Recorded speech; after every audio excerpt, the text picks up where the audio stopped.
Welcome to Midlife Man, and a very special episode today. We have our very own executive chef with 30 years experience, Brad Crossman. Brad, welcome. Thank you, guys. Thanks for coming on today. Sorry. And Brad's going to help us to put some practical applications to some of the nutritional principles that we've been talking about in our videos. So one of the most satisfying and pleasing parts of my life is devouring a beautiful piece of beef.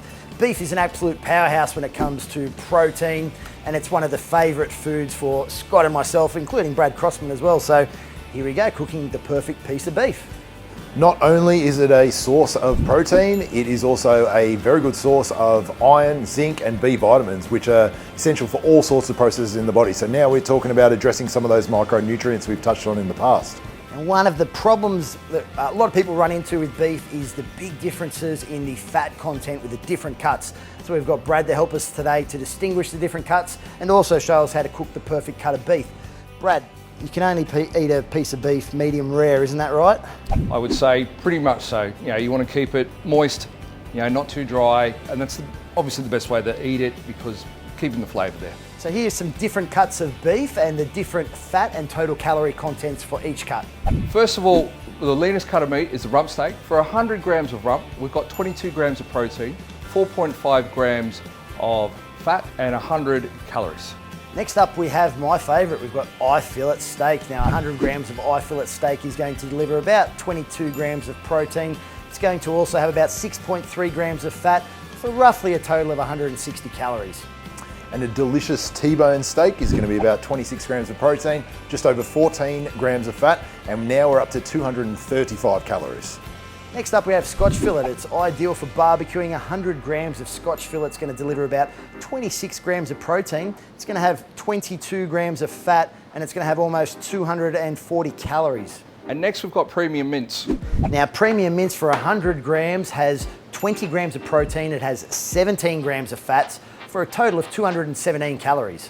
Whereas if you're to choose an extra lean cut of mince, you're looking at 21 grams of protein per 100 grams, only 5 grams of fat and about 130 calories. So much, much lower in calories.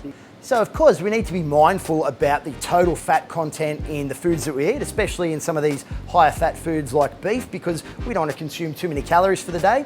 And also these types of meats are very high in saturated fats. Now we want to try to limit the amount of saturated fats in our diet to about 10% of the total calories for the day. Saturated fats tend to raise the bad cholesterol, which can lead to an increased chances of coronary heart disease. While you can get away with a little, that probably means you cannot eat a 250 gram Scotch fillet every single day. Every so often, fine, but just keep an eye on your total intake of saturated fat.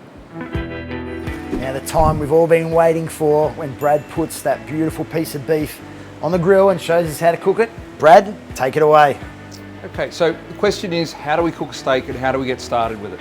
So basically, what we do first is we get our steak out of the fridge and we sort of leave it out to bring it up to room temperature slightly. That will ensure that it cooks evenly through, okay? Then the next step is we'll get our pan on. Now we'll get our pan up and we'll get that up to what we say the blue haze. You won't be able to see that on camera, but there'll be a blue haze coming out of the pan there, which will say that, or prove that it's okay to start.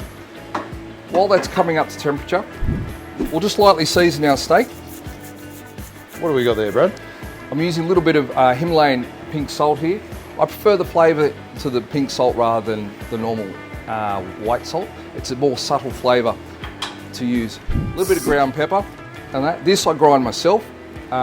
Just once again, just a better flavour and more intense. It's what you're looking for. So just looking at the pan now, we're close. We'll just bring that temperature up slightly. We've got a little bit of oil in the pan there, Brad. Obviously, all oils contain fats. Some oils are better when exposed to heat than others, but there's pros and cons to all of them. What have you gone with here? So here we're just going with straight vegetable oil, not too much, just enough to cover, put a little bit of, I guess, moisture in the pan, a little bit of lubrication in the pan, and that's all, just to help sear it and develop the caramelization on the outside of the steak. If it were put in dry, it would stick to the bottom. Once it sears quickly, it's not going to take up any of that or much of that fat or much of that oil, so it's actually it'll be okay to use this. So now we've just got the blue haze coming up, so we'll just start, we'll put that down. and that, and then we get the nice sizzle happening there. We'll just get that ticking away, nice and slow. We'll leave that set for a little bit, and then once that starts to get the cooking process, we'll then turn it. Now there's talk and there's a lot of conversation on, do I leave it, do I turn it? If you leave it, it's going to burn too much on the bottom.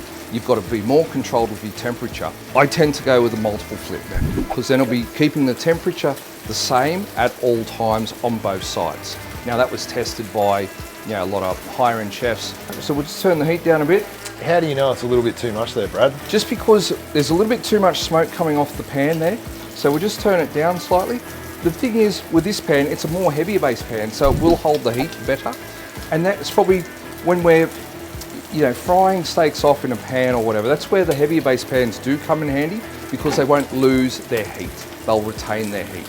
This is thin, so it won't really take that long to cook. It's coming to room temperature. You can see the colour changing rather rapidly throughout the steak there. So what type of ballpark cooking time, Brad? Oh, look, I reckon this will be done in under 3 minutes. Because you can see it's turning now. The big thing that I'm always concerned about is precision and taking the thought process out of it. And that's why I say, if we always go with the thermometer, which is totally foolproof. So we aim for a 56 degrees internal, and you can't go wrong, And it's the best thing I've ever bought is that thermometer, Brad. It's the best thing ever for my cooking at home. And just to be clear, 56 degrees, that's going to be a medium rare. Yep.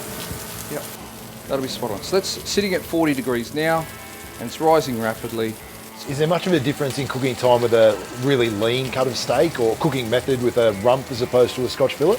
No, or both the same. It'll all depend on the thickness of the steak, okay, the temperature. So no, there is no difference. The only thing is with the cheaper cuts of meat, or whether it's be the the chuck or the round, or those types of meat, actually they require a different type of cooking method, braising, whatever. So that's the reason why. Would you be more inclined to oven roast a thicker cut than do it on a fry pan like this? Yeah, absolutely. Much better to oven roast. It'll be a more gentler heat, because it's surrounding the whole piece of meat rather than being a straight flame straight on the bottom. So yeah, much better to cook the larger cut of meat. And just say you've got a nice thick eye fillet, just a rough temperature in the oven, what would you sort of suggest? With that, I would sear it first in a larger pan, or even your flat top on your barbecue. And then I would put it in the oven, and I'd have it at a lower temp, probably about 130, there, and then just cook it slow, because then you'll get a more even cook throughout the bit of meat. So we're pretty much on par there. So we'll turn that off. Now, that's at 55, that'll continue the cook. But if we just grab a plate. We love a medium rare piece of beef. Here we go. From the man himself, Brad Crossman. Look at that. Perfect. Absolute perfection. Brad, you are the man. Enjoy, guys. Thank you.